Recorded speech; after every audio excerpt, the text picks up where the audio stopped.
MJ Listener, Presiden Ukraina Zelensky mengomentari serangan rudal yang mendarat di Polandia dan menewaskan setidaknya 2 orang pada Selasa 15 November 2022. Meski belum ada konfirmasi, Zelensky meyakini bahwa rudal tersebut berasal dari Rusia. Zelensky mengatakan ini adalah rudal Rusia terhadap keamanan kolektif NATO. Ini adalah serangan rudal Rusia terhadap keamanan kolektif NATO. Serangan ini terjadi setelah Presiden Rusia Vladimir Putin memerintahkan gelombang serangan rudal baru. Dan ini menjadi pusat perhatian tersendiri saat KTT G20 di Bali. Tapi MJ Listener, sumber di pemerintahan Amerika Serikat bersuara bahwa roket yang melesat di Polandia diyakini bukan dari Rusia. Justru serangan roket itu berasal dari Ukraina. Nah, apakah serangan ini memang dari Rusia atau Ukraina? Dan saya akan berdiskusi langsung bersama jurnalis senior Nuim Hayat langsung dari Melbourne, Australia. Assalamualaikum warahmatullahi wabarakatuh. Selamat pagi waktu Jakarta, selamat siang waktu Melbourne, Bang Nuim. Waalaikumsalam warahmatullahi wabarakatuh. Selamat siang waktu Melbourne, selamat pagi waktu Jakarta, Iswahyudi. Bang Nuim, serangan rudal ke Polandia diyakini ada yang menginformasikan kalau Ukraina menyebut ini adalah dari Rusia, sementara kolega atau sekutu dari Ukraina yakni Amerika bahkan membantah itu dan menyebut bahwa ini berasal dari Ukraina. Seperti apa Bang Nuim melihatnya? Ya, kita bisa mendengar tarikan nafas lega dari semua negara NATO barangkali, termasuk Biden yang sedang berada di Bali, Perdana Menteri Inggris Rishi Sunak, dan juga Perdana Menteri atau Presiden Prancis Emmanuel Macron. Semuanya menarik nafas lega. Karena ternyata bahwa pada hemat mereka ini kesimpulan yang juga dikukuhkan oleh Jens Stoltenberg dari Eropa, dari Uni Eropa, bahwa peluru kendali tersebut bukan dari Rusia, tetapi justru dari Ukraina yang dilepaskan untuk mencegat peluru kendali yang dilepaskan oleh Rusia ke arah Ukraina. Jadi semua mereka merasa lega. Karena apa? Kalau memang betul peluru kendali tersebut berasal dari Rusia, maka yang terkenakan adalah salah satu anggota NATO, yaitu Polandia. Dan artikel kelima dalam NATO mengatakan setiap serangan terhadap anggota NATO berarti serangan terhadap seluruh NATO. Dengan demikian, maka ke-30 negara anggota NATO, termasuk Turki tentunya, harus siap untuk memberikan balasan terhadap Rusia. Tetapi dengan buru-buru, boleh dikatakan sejak kemarin Presiden Joe Biden sudah mengatakan, katanya tidak, itu tidak mungkin. Itu trajektorinya tidak dari Rusia, tetapi mungkin dari Ukraina dan lain sebagainya. Namun, walaupun mereka menarik nafas lega, mereka pada waktu yang sama juga mengatakan, tapi semua ini adalah kesalahan Rusia. Artinya, insiden ini tidak perlu terjadi kalau saja Rusia tidak melakukan penyerbuan ke Ukraina, kalau saja Rusia tidak melakukan serangan ke Ukraina. Jadi mereka memang pada satu sisi mengatakan seakan-akan syukur bahwa itu bukan dari Rusia. Karena kalau itu dari Rusia, mereka harus memberikan pembalasan, ya balik pembalasan yang barangkali setimpal. Karena seperti dikatakan tadi, serangan terhadap satu negara anggota NATO berarti serangan terhadap seluruh anggota NATO. Jadi dalam hal ini Amerika sangat lega karena suatu krisis yang maha luar biasa boleh dikatakan di zaman modern ini telah bisa terhindarkan. Disebabkan kalau kenyataan bahwa peluru kendali itu adalah yang ditembakkan oleh Ukraina dan mungkin salah tujuan dan lain sebagainya sehingga jatuh di daerah Polandia menewaskan 2 orang. Jadi kita juga ikut bersyukur bahwa peluru kendali itu bukan berasal dari Rusia. Karena seperti dikatakan tadi, kalau mereka tidak memberikan balasan atau reaksi yang setimpal, kalau itu memang ternyata dari Rusia, maka tentu saja NATO akan kehilangan muka. NATO kehilangan kredibilitas, orang tidak akan lagi percaya. Jadi apa yang dikatakan oleh Biden belakangan ini bahwa kalau sampai katanya Republik Rakyat Tiongkok masuk ke Taiwan, maka Amerika akan ikut membela Taiwan dan lain sebagainya. Itu semuanya jadi isapan jempol belaka. Jadi syukurlah barangkali bahwa peluru kendali yang mendarat di Polandia yang merupakan salah satu anggota NATO bukan berasal dari Rusia. Bang Luim, pasca jatuhnya sebuah peluru kendali ke Polandia yang menjadi negara anggota NATO, dan ini merupakan kalau bisa dibilang memang ya bisa dibilang kesalahan atau bisa dibilang efek yang terjadi pasca serangan Rusia ke Ukraina, kemudian ini jadi melebar ke negara NATO. Ini memang cukup mengkhawatirkan kita di sebagai warga dunia. Namun Presiden Joe Biden memberikan keterangan pers dari pertemuan darurat dengan sekutu utama selama hari terakhir di KTT G20 di Bali, di mana ia berjanji mencari tahu tepatnya apa yang terjadi setelah rudal buatan Rusia jatuh di dalam perbatasan sekutu NATO di Polandia. Nah, apakah memang momentum serangan rudal ini sengaja agar pemimpin dunia kemudian berkumpul untuk pertemuan darurat, atau yang kemudian mendesak Rusia untuk ya bisa dibilang menghentikan atau kemudian memberikan sanksi lebih berat, atau seperti apa, Bang Nuim? Kalau untuk mendesak Rusia secara langsung, NATO tidak akan mungkin. NATO tidak akan mungkin. Karena Rusia tidak akan mendengarkan kepada NATO, karena Rusia mengatakan segala yang dilakukannya itu adalah gara-gara NATO. Karena NATO begitu agresif terus melebarkan sayapnya, menerima bahkan membujuk secara tidak langsung negara-negara yang pernah menjadi bagian dari Uni Soviet untuk masuk menjadi anggota NATO. Jadi apa yang dilakukan sekarang ini, terutama oleh Joe Biden, adalah bagaimana untuk betul-betul menghampiri, untuk mendekatkan diri dengan Xi Jinping dan Narendra Modi. Karena kedua negara ini kan sebelumnya tidak mau secara terang-terangan melakukan pengutukan atau kecaman terhadap Rusia. Mereka tidak mau.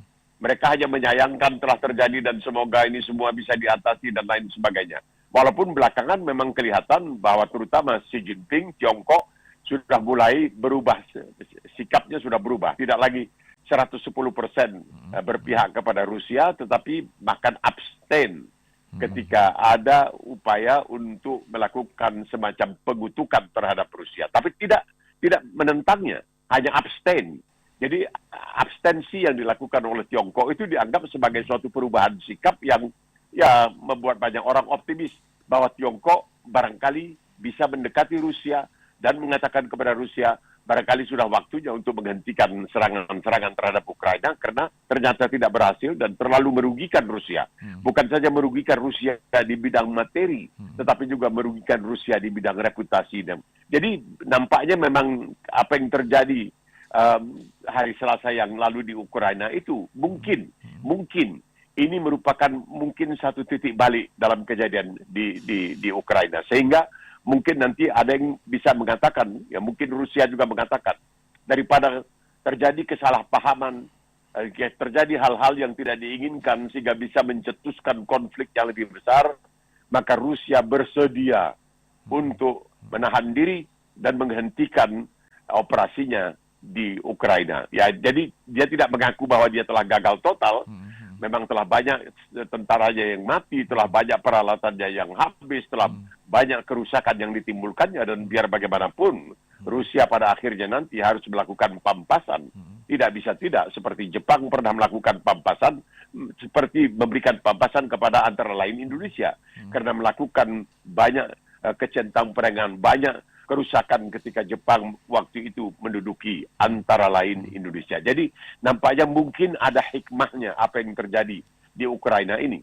Dan Rusia mengatakan, ya kalau begitu sudah, kita akan menghentikan untuk sementara operasi ini. Begitu kira-kira. Jangan mengatakan menghentikan untuk seterusnya. Menghentikan untuk sementara, tetapi kemudian tertunda, dan semoga terhenti untuk seterusnya. Jadi kalau kita lihat dari sisi ini, ada hikmahnya juga apa yang terjadi di Polandia beberapa hari yang lalu. Bang Nuim, jatuhnya sebuah rudal di negara sekutu NATO, bisa dibilang yaitu Polandia, itu apakah menurut Bang Nuim memang disengaja, atau kalau saya mungkin terlalu sering nonton film-film Hollywood bahwa memang ada pihak-pihak tertentu dalam sebuah krisis mencoba memancing di air keruh yang membuat suasana lebih memanas, yang mungkin ada keuntungan-keuntungan tersendiri. Jadi menurut saya, apakah memang ada pihak-pihak lain yang ingin perdamaian yang terjadi antara Rusia dan Ukraina ini tidak terwujud? Jadi menurut apakah memang NATO atau negara-negara lain seperti PBB itu harus mencari tahu sebenarnya penyebab utama atau penyebab yang terjadi ada rudal bisa sampai ke Polandia ini memang siapa, dari mana, dan apa motivasinya itu menurut Bang Nuim, apakah ini memang penting, Bang Nuim?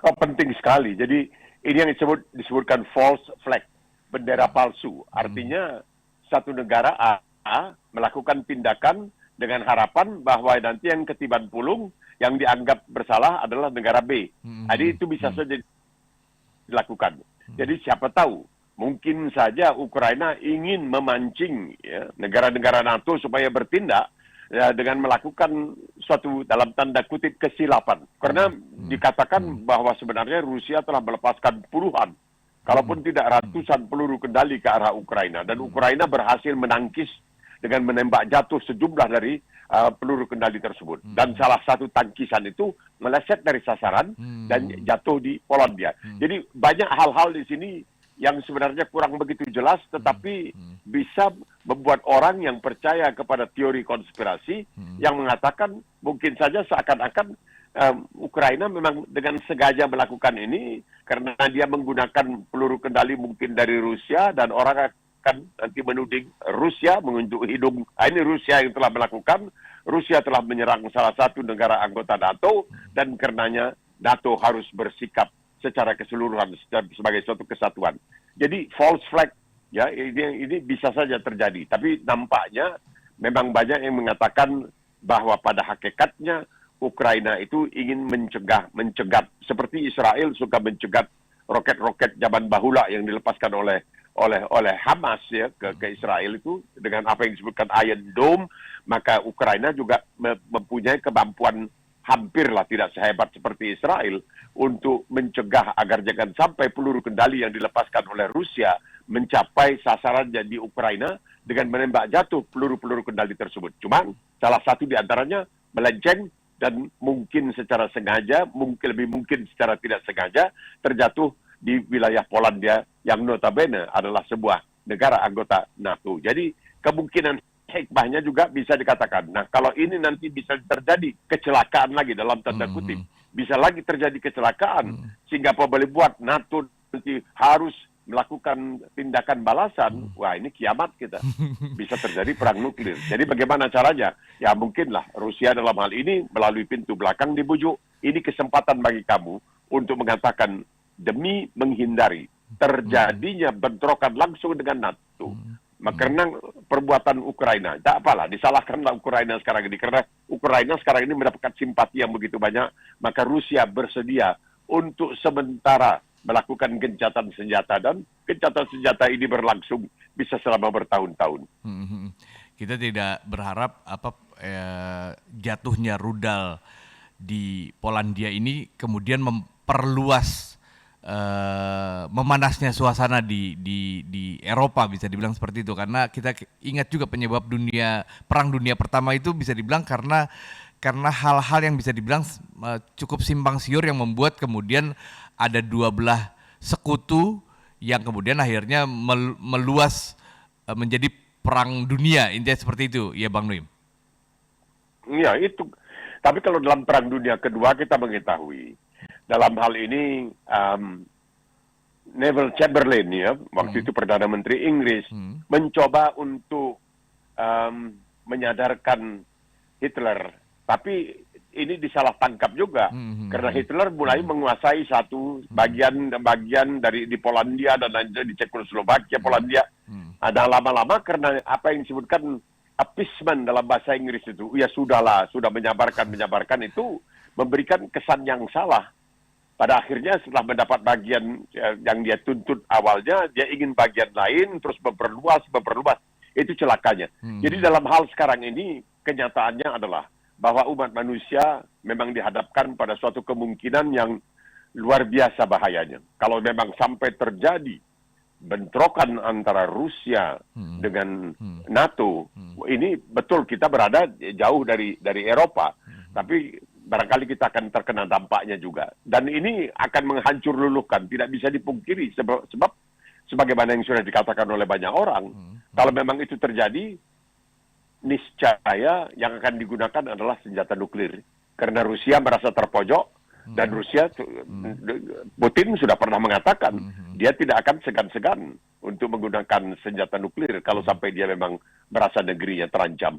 Jadi mungkin kejadian ini kita lihat secara lebih positif, ada hikmahnya, memberikan kesempatan jalan keluar kepada Putin dengan mengatakan karena ini bisa terjadi dan orang akan salah sangka dan kemudian menuding Rusia sebagai pelakunya, sehingga Rusia harus memberikan balasan, sehingga bisa terjadi perang dunia ketiga dan lain sebagainya. Dan Rusia tidak menginginkan ini terjadi, maka Rusia bersedia untuk melakukan gencatan senjata sampai batas waktu tertentu, dan itu bisa diperpanjang terus-terusan. Itulah saya melihat positifnya dari itu. Karena apa yang disebutkan the false flag atau bendera palsu ini bisa digunakan sekarang ini.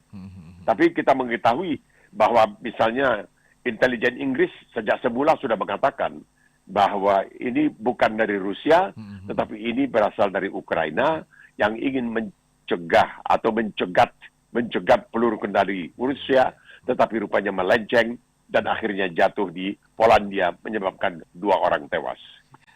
Bang Nuim, konferensi tingkat tinggi atau KTT G20 yang sudah berakhir pada Rabu 16 November 2022 telah berhasil membuat pernyataan bersama berupa deklarasi pemimpin atau leader declaration terhadap 52 poin dalam deklarasi ini, di mana termasuk seputar perang Rusia-Ukraina.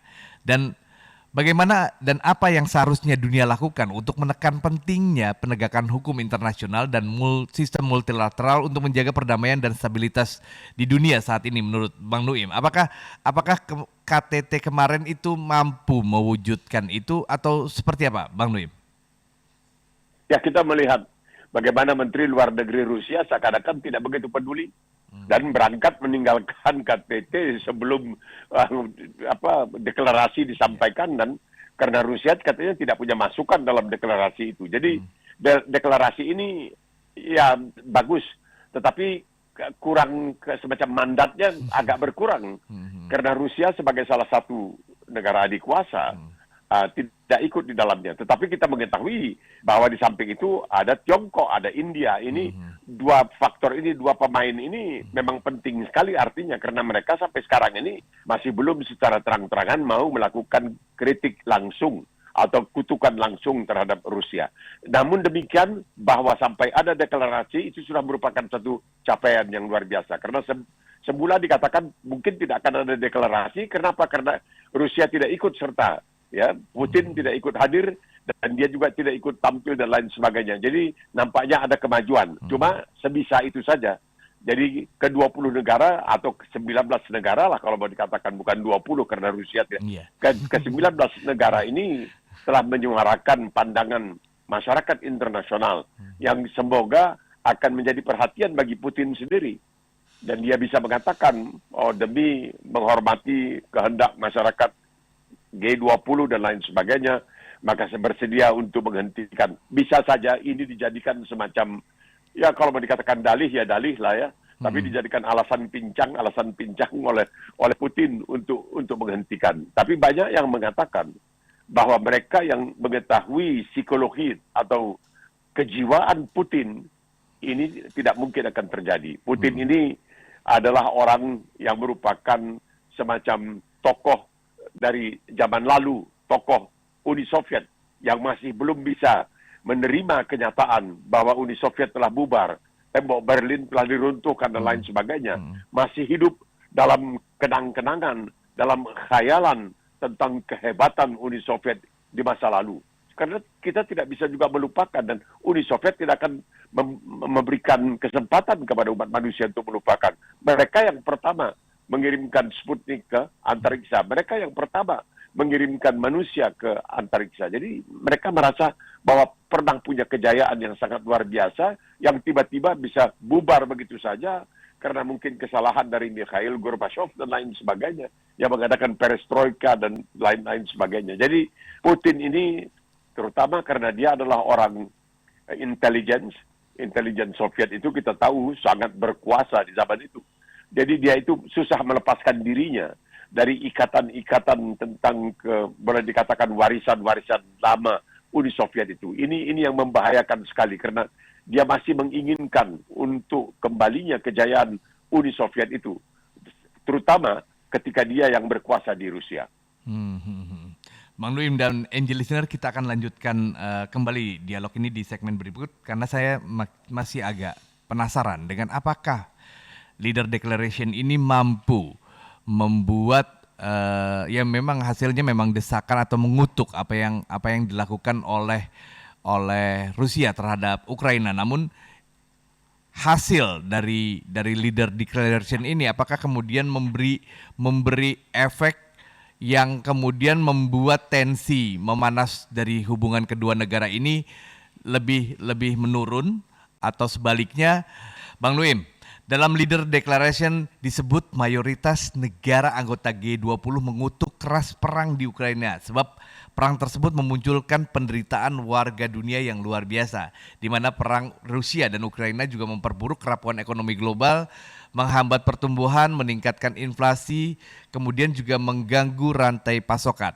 Nah, apakah bisa dibilang kan memang anggota G20 itu ada yang pro dan kontra terhadap Rusia maupun Ukraina. Nah, namun mereka semua sepakat bahwa ini perang yang terjadi antara Rusia dan Ukraina ini mempengaruhi ekonomi global. Apakah kesepakatan dari para pemimpin yang hadir di G20 ini mampu untuk membuat tensi panas yang terjadi antara Rusia dan Ukraina ini mereda, Bang Nuim? Nampaknya Putin tidak akan begitu peduli. Jadi saya yakin bahwa berbagai kedutaan besar Rusia di banyak tempat di dunia ini melaporkan kepada Moskow bahwa ketika berlangsung KTT G20, perhatian orang bukan terhadap G20, tetapi bagaimana Xi Jinping ibaratnya perawan cantik dikejar-kejar oleh begitu banyak pemimpin negara lain, termasuk dari Kanada, dari Amerika Serikat, dari India, dan dari Rusia, dari Australia dan lain sebagainya. Ini barangkali membuat Putin seakan-akan tersisihkan karena biar bagaimanapun dia tetap menganggap dirinya sebagai salah satu dari beberapa 3 tokoh atau 4 tokoh di dunia ini yang negara besar, Amerika Serikat, India, Tiongkok, dan tentunya Rusia. Tapi dia kemudian melihat Xi Jinping yang menjadi incaran begitu banyak orang. Jadi ini dia juga manusia. Putin adalah manusia. Dia tidak akan begitu peduli terhadap kalau apa yang dilakukannya telah menimbulkan kelaparan di negara Afrika atau di negara Asia atau di negara lain karena ekspor gandum misalnya dari Ukraina atau ekspor gandum dari Rusia tidak bisa dikirimkan ke negara-negara yang sangat membutuhkannya dan lain sebagainya. Tapi dia melihat bagaimana ada tokoh lain seperti Xi Jinping yang menjadi incaran begitu banyak tokoh-tokoh lain seperti Presiden Amerika Serikat. Bayangkan Iswahyudi, dia bertemu dengan Presiden Biden itu lebih dari 3 jam. Di sisi dari bukan secara yang tidak ada sangkut pautnya dengan KTT G20, tetapi untuk membicarakan hal-hal yang selama ini telah terhalang karena hubungan yang kurang mesra antara Amerika dengan Tiongkok. Jadi semua ini akan membuat Putin merasa makin terkucil, dan ini yang dia ingin hindari, yang dia takuti barangkali adalah keterkucilannya itu. Karena boleh dikatakan sekarang ini hanya Crimea dan Belarus yang dekat dengan Rusia. Yang lainnya seakan-akan menjauh. Dan bagi seorang Putin, ini barangkali suatu pukulan yang luar biasa. Dan melihat apa yang terjadi, terutama di Bali, di Nusa Dua Bali itu, ini akan membuat dia barangkali menjadi lebih geram, supaya orang lebih memperhatikan dia, atau barangkali membuat dia untuk, ya bisa dikatakan insaf atau sadar, bahwa apa yang dilakukannya sama sekali tidak menguntungkan, bukan hanya untuk citra dirinya, tetapi juga untuk citra negaranya Rusia. Di KTT G20 Bali bisa kita lihat di mana Presiden Amerika Joe Biden dan Presiden Tiongkok Xi Jinping bertemu, dan sepertinya pertemuan kedua kepala negara adik kuasa ini menyejukkan, jadi sinyal yang bisa dibilang menyejukkan banyak negara bahwa perang Rusia dan Ukraina ini tidak akan melebar kemana-mana. Apakah memang seperti itu, Bang Nuim? Ya, karena apa yang mereka setujui, Hmm. mereka mengatakan jangan sampai persaingan yang sehat Hmm. menjadi pertikaian. Hmm. Mereka mengatakan persaingan itu sehat, tapi tidak pertikaian. Nah, itu kesimpulan dalam pertemuan itu yang barangkali kesimpulan yang paling paling luar biasa itu adalah bahwa kesepakatan kedua pemimpin jangan sampai persaingan yang memang ada, malum satu negara kapitalis, yang satu negara sosialis atau komunis. Jangan sampai persaingan itu bisa menjadi pertikaian. Bukan itu saja, Iswahyudi.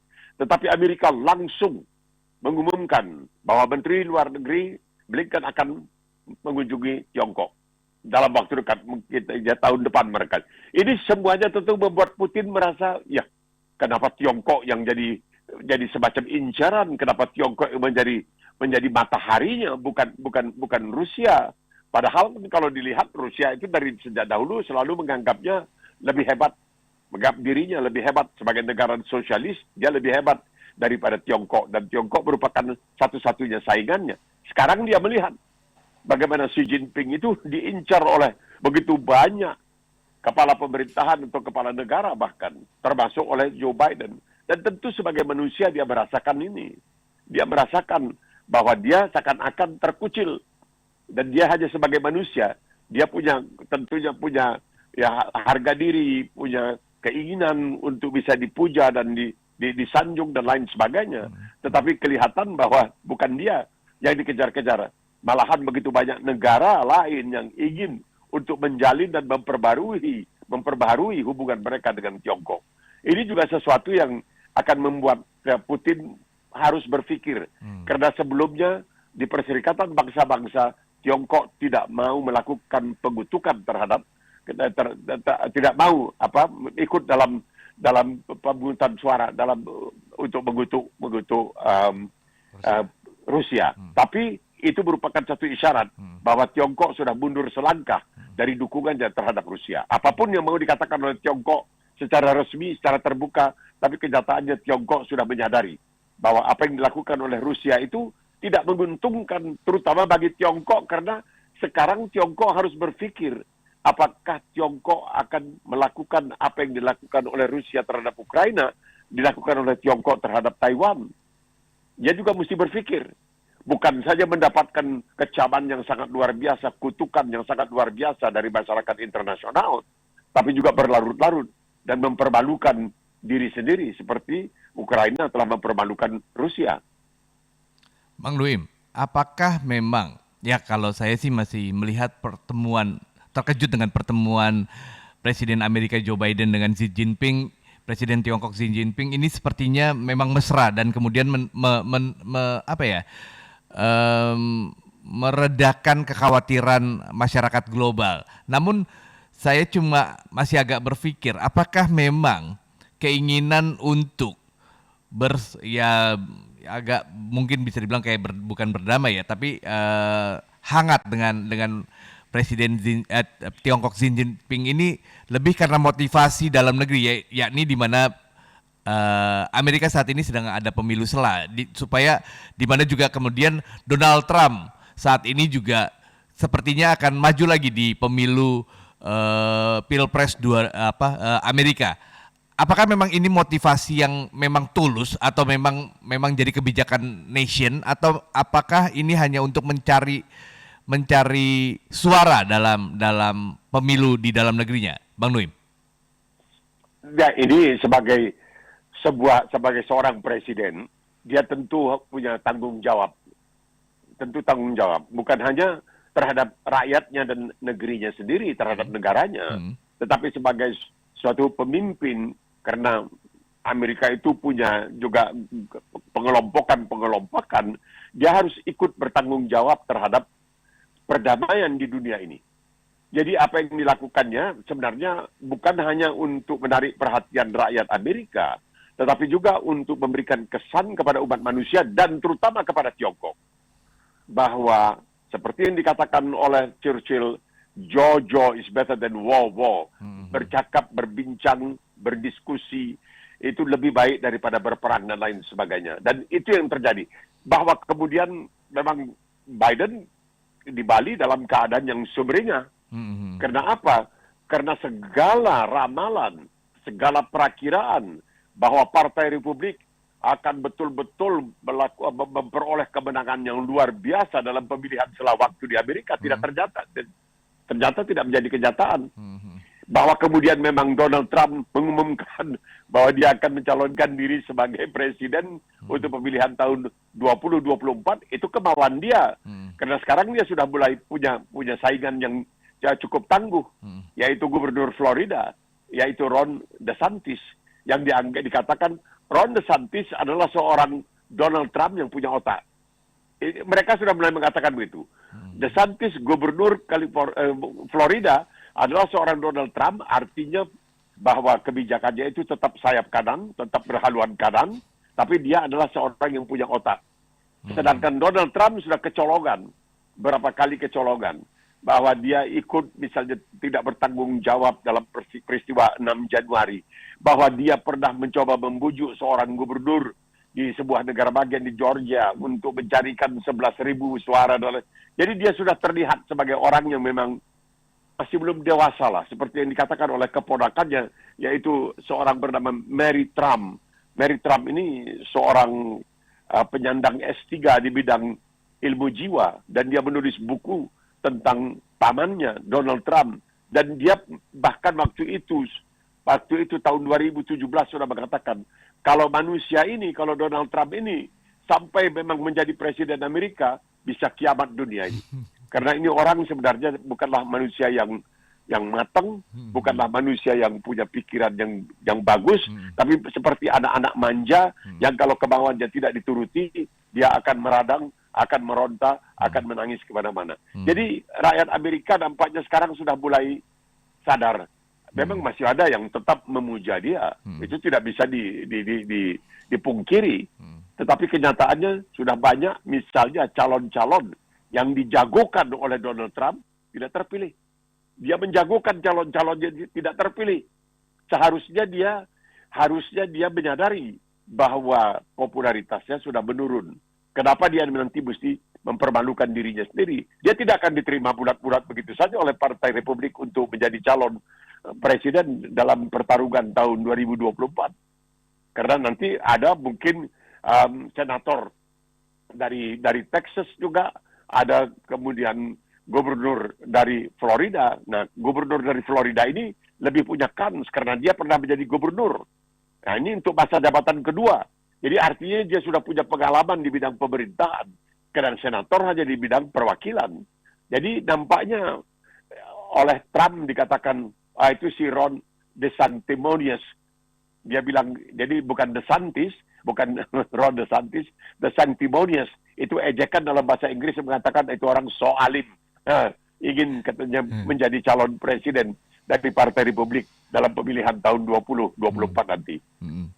Bang Nuim, kita akan lanjutkan dialog ini. Namun saya tertarik dengan di mana ketika dalam KTT G20 kemarin, Presiden FIFA Gianni Infantino menyerukan kepada Rusia dan Ukraina untuk melakukan gencatan senjata ketika Piala Dunia yang akan berlangsung 20 November nanti akan berlangsung, dan dia berharap, Infantino berharap bahwa Rusia dan Ukraina bisa melakukan gencatan senjata. Bang Nuim, pada saat KTT, di sela-sela KTT G20, Presiden FIFA mendapatkan kesempatan untuk berbicara mengenai perkembangan sepak bola di hadapan para pemimpin dunia. Dia menyatakan pentingnya dalam KTT G20, salah satunya menyerukan gencatan senjata Rusia-Ukraina selama Piala Dunia 2022 Qatar. Infantino juga sadar sepak bola bukan solusi setiap masalah dunia, namun ia berharap Piala Dunia 2022 yang disaksikan 5 miliar orang di dunia bisa meneruskan pesan perdamaian. Nah, Bang Nuim, mampukah memang seruan tersebut bisa tercapai untuk meredakan atau mungkin bisa menuju perdamaian di Rusia dan Ukraina, Bang Nuim? Karena apa? Karena FIFA sekarang ini disoroti. FIFA disoroti karena katanya kenapa memberikan kesempatan kepada Qatar untuk menjadi penyelenggara Piala Dunia? Apakah FIFA, katanya orang-orang FIFA mendapatkan ya semacam sogokan dari Qatar, karena ini kan ada sekarang ini boleh dikatakan sedikit kontroversi mengenai Qatar karena hak asasi manusia, karena 6.500 orang tenaga kerja asing ya dari luar negeri, dari India, dari Nepal, dari Filipina dan lain sebagainya, dari Afrika juga ada, telah tewas dalam membangun ke-8 sarana atau stadion yang ada di Qatar. Jadi memang imbauan itu masuk akal, mengingat ya seperti dikatakan tadi, 5 miliar orang akan menyaksikan. Jadi ini sesuatu yang sangat luar biasa, tetapi rasanya belum cukup untuk bisa membujuk seorang Vladimir Putin. Cuman saya harapkan saya salah dalam hal ini. Tapi rasanya masih belum cukup kalau hanya sekadar persepak bolaan yang menarik perhatian begitu banyak orang. Kita melihat ketika pernah keadaan antara Amerika dengan Iran sedang panas-panasnya, berlangsung Piala Dunia kalau tidak salah waktu itu di Perancis, dan terjadi pertandingan antara Amerika dengan Iran, toh tidak ada apa-apa, mereka tetap sportif dan lain sebagainya. Jadi ya kita harapkanlah, mudah-mudahan memang apa yang dianjurkan oleh pimpinan FIFA itu bisa menjadi kenyataan. Tapi nampaknya tidak, karena Putin adalah seorang penggemar judo ya, dia bukan tidak begitu tertarik pada olahraga lain, dia lebih tertarik pada menunggang kuda dan pada judo, karena dia seorang katanya juara judo dan lain sebagainya. Jadi mungkin tidak akan begitu ada dampaknya terhadap Rusia apa yang terjadi di Qatar, meskipun saya yakin banyak rakyat Rusia yang akan bersedia untuk menyaksikan pertandingan tersebut lewat televisi tentunya. Jadi seperti mana kita di berbagai penjuru dunia lain juga akan tertarik untuk menyaksikan pertandingan-pertandingan yang dilangsungkan di Qatar dalam waktu yang tidak berapa lama lagi. Mungkin karena alasan dari Presiden FIFA Gianni Infantino ini mengingatkan bahwa Rusia pernah menjadi tuan rumah Piala Dunia 2018, sedangkan Ukraina saat ini tengah mengajukan menjadi tuan rumah Piala Dunia untuk 2030 bersama Spanyol dan Portugal. Nah, mungkinkah memang karena apa ya, satu nostalgia, yang satu juga sedang mendorong atau mengajukan negaranya sebagai tuan rumah di Piala Dunia 2030 ini, ya bisa dibilang mampu untuk mengetuk atau kemudian mengikuti saran yang bisa dibilang juga tidak hanya Presiden FIFA yang menyerukan gencatan senjata, namun juga mungkin negara-negara lain di dunia. Apakah ini mungkin bisa menurunkan tensi dulu sementara, mungkin sekitar 3 minggu ini, Bang Nuim? Kayaknya 4 minggu lah, sampai 18 Oh iya, betul. Desember 4 nanti minggu, boleh dikatakan. betul. Sebulan. Jadi saya pikir masih belum cukup berbobot ya. Memang orang di dunia seperti yang dikatakan tadi, 5 miliar orang akan menyaksikan, diperkirakan akan menyaksikan pertandingan ini. Ada yang langsung di Qatar, mungkin lebih 1 juta orang, dan selebihnya menyaksikan melalui televisi. Tapi masih belum cukup bobotnya, saya rasa. Belum cukup besar pengaruhnya untuk bisa mendorong seorang Vladimir Putin untuk mengatakan, ya sudah. Tapi mungkin gabungan semua ini, Iswayudi, gabungan dengan peluru kendali dari Ukraina yang jatuh di Polandia, dan semua ini bisa digabung menjadi satu, memperkuat barangkali tekadnya untuk mengatakan, oke lah, demi umat manusia ya sudah, kita akan menghentikan dahulu apa yang terjadi di Ukraina, dan itu bisa berkelanjutan terus ya, sehingga orang akhirnya melupakan, dan mudah-mudahan perdamaian memang tercapai. Kita berharap pasca G20, desakan yang dilakukan oleh pimpinan negara G20 terkait seruan mereka untuk menghentikan perang bisa didengarkan oleh kedua negara, dan juga himbauan-himbauan lain dari berbagai pihak untuk menurunkan tensi di Rusia dan Ukraina ini mampu kemudian membuat kedua negara menghilangkan egonya masing-masing untuk membuat atau menciptakan perdamaian yang bisa dibilang lebih bisa terjadi di kedua negara. Terima kasih Bang Nuim telah berbagi bersama NG Radio terkait apa yang terjadi di G20 kemarin dan suasana yang terjadi di Rusia dan Ukraina.